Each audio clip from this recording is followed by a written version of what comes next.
Bonsoir et bienvenue dans votre édition de France 3 Pau Sud-Aquitaine. Au sommaire de votre journal ce soir, les récents travaux aux thermes de Salis de Béarn. La dernière ligne droite est amorcée pour le personnel des thermes de Salis. La réouverture des cures se fera le 25 février.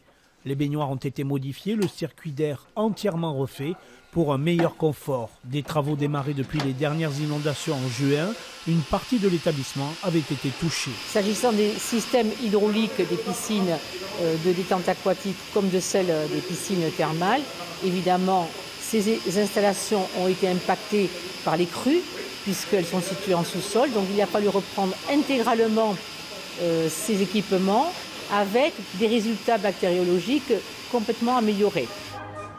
La réputation des cures de Salis est aujourd'hui internationale. Outre la clientèle française, de nouveaux adeptes européens des bains viennent en Béarn, comme au début du siècle dernier. Plus de 4000 curistes par an et 50 000 entrées pour prendre les eaux salées. L'eau, le cadre, les bienfaits des thermes, les bienfaits de la cure, les bienfaits de l'eau. Non, on y est bien et je conseille à tout le monde de venir. Je viens de Mauléon et je viens de temps en temps en famille pour se relaxer, voilà, les thermes, l'eau salée, tout ça. C'est pour ces raisons-là que je viens de temps en temps. Plusieurs millions d'euros ont été investis en 8 ans. L'établissement thermal est à nouveau attractif, même si les inondations ont marqué les esprits. Nous avons donc bâti une stratégie pour relever la tête et faire face avec beaucoup de dignité à ces événements majeurs. Donc ça a permis de cimenter les liens entre nous tous.